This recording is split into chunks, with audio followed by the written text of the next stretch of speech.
భారతదేశ వ్యాప్తంగా సంచలనం సృష్టించినటువంటి కృష్ణలంక పోలీస్ స్టేషన్లో కాపు సామాజిక వర్గానికి సంబంధించినటువంటి సాయికృష్ణని క్రూరంగా హింసించి చంపేసి శవాన్ని కూడా దొరకకుండా బూడిద కూడా దొరకకుండా చేసి నేటికి 2 నెలలు అవుతా ఉంది. 2 నెలల క్రితం ఇదే సాయికృష్ణని తీసుకుని వెళ్ళారు మార్కాపురం పోలీస్ స్టేషన్ నుంచి. మార్కాపురం పోలీస్ స్టేషన్ నుంచి విజయవాడ తీసుకొని వచ్చి ఇప్పటికి 2 నెలలు అయింది.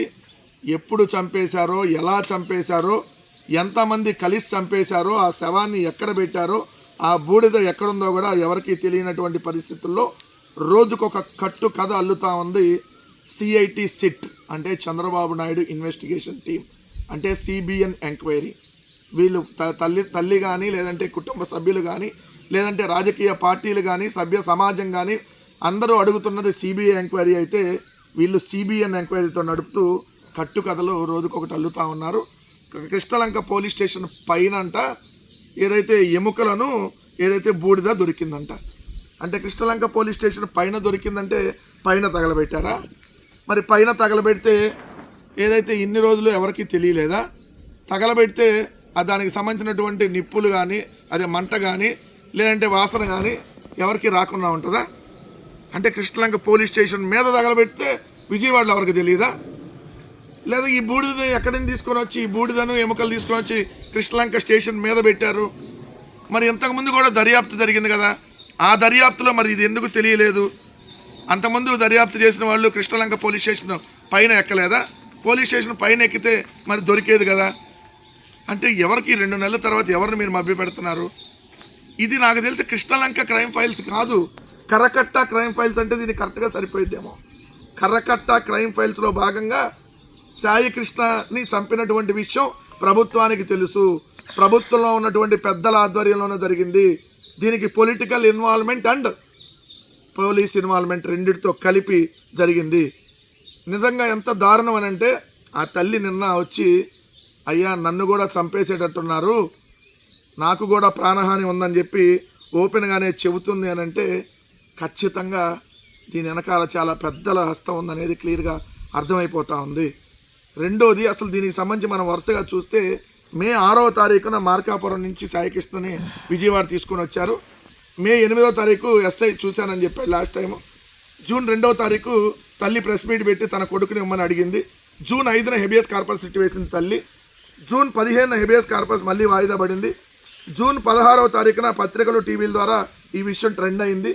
జూన్ 17వ తారీఖున ఏదైతే మాజీ ముఖ్యమంత్రి జగన్మోహన్ రెడ్డి గారు సాయికృష్ణ ఇంటికి వెళ్ళి పరామర్శించి సిబిఐ ఎంక్వైరీ అడిగారు. జూన్ 19న చంద్రబాబు నాయుడు తన ఆఫీస్కి వాళ్ళని పిలిపించుకున్నాడు, సాయికృష్ణ తల్లిని, వాళ్ళ మేనమామల్ని. జూన్ 19న ఎఫ్ఐఆర్ కట్టారు. జూన్ 23న సిఐ నాగరాజ్ని అరెస్ట్ చేశారు. జూన్ 23 నాగరాజు అరెస్ట్ అయిన తర్వాత ఇప్పుడు జూలై 4 వరకు ఈ కేసుకు సంబంధించి నో పురోగతి. రోజుకొక అబద్ధాలని తీస్తూ ఉన్నారు. జూలై 4, ఇప్పుడు మనం ఈరోజు వీడియో చేస్తుంది జూలై 5, ఇప్పటికీ బూడిద దొరకల. 2 నెలలు అయింది కరెక్ట్గా సాయికృష్ణని తీసుకొని వెళ్ళి. సో ఇప్పటికీ సీసీ ఫుటేజ్లు మొత్తం మాయం చేశారు. సిపి రాజశేఖర్ బాబు మీద ఇప్పటికీ నో ఎంక్వైరీ. ఫైనల్గా సాయికృష్ణ తల్లిని కూడా చంపేస్తారని ఆమె చెప్తున్నటువంటి పరిస్థితి. అంటే కాపు యువకుడిని చంపేశారు, కాపు యువకుడి తల్లిని కూడా చంపేయబోతా ఉన్నది ఈ ప్రభుత్వం అని ఆ తల్లే వచ్చి చెప్తున్నటువంటి పరిస్థితి. ఇవన్నీ ఎవరన్నా ప్రచారం చేస్తే వాళ్ళ మీద కూడా తప్పుడు కేసులు పెట్టి అరెస్ట్ చేసేటటువంటి సాంప్రదాయానికి తెరలేపుతా ఉంది ప్రభుత్వం. ఎక్కడైనా ఒక ప్రభుత్వాన్ని ప్రశ్నిస్తే దానికి సమాధానం ప్రభుత్వం చెప్పాలి. కానీ ఈ ప్రభుత్వం సమాధానం ఏం చెప్తుందంటే ఏదైతే తప్పుడు కేసులు పెట్టి అరెస్టులు చేస్తామని చెప్పి క్లియర్గా చెప్తున్నారు. సాయికృష్ణకి సంబంధించినటువంటి కేసులో నిజంగా ఆ ఎముకలు, ఆ బూడిద సాయికృష్ణని అయితే మరి ఇప్పటి వరకు తల్లికి సంబంధించినటువంటిది డిఎన్ఏ ఎందుకు చేయలేదని చెప్పి ఈరోజు అడుగుతున్నటువంటి పరిస్థితి. ఇక్కడ చూస్తే మే 10న సాయికృష్ణను బయటకు తీసుకెళ్ళినట్టు గుర్తించిన సిట్ అని చెప్పి ఈనాడులో వచ్చినటువంటి వార్త. అంటే మే 8 తీసుకొని వెళ్ళారంట బయటికి, మళ్ళీ మే 10 కూడా తీసుకొని వెళ్ళారంట. అక్కడ ఉన్నటువంటి సిబ్బందిని అందరినీ ప్రశ్నిస్తుంటే ఎవరూ నోరు విప్పట్లేదంట. సిట్ అధికారులు ఆగ్రహం వ్యక్తం చేశారంట. ఇది చంద్రబాబు నాయుడు గారు ఆగ్రహం వ్యక్తం చేశాను, సీరియస్ అయ్యానన్నట్టు ఆగ్రహం వ్యక్తం చేశారా? కీలకంగా మారిన ఆర్ఎంపీ వాంగ్మూలం, ఆర్ఎంపీ సుబ్బారావు వాంగ్మూలం కీలకంగా మారింది. కీలకంగా మారితే ఇప్పటి వరకు ఏం చెప్పారు? ఎన్ని రోజులు జరుగుతుంది విచారణ? ఒక్క 1% అన్న విచారణలో పురోగతి ఉందా? కేసును మొత్తాన్ని నీరుగార్చారు. బూడిద కూడా లేకుండా చేశారు. ఆఖరికి ఎక్కడో బూడిదను ఎక్కడో ఎముకలు తీసుకొని వచ్చి ఇప్పుడు అవన్నీ స్టేషన్ మీద పెట్టారు. ఎందుకు ఈ కట్టుకర్రలు అల్లుతున్నారు?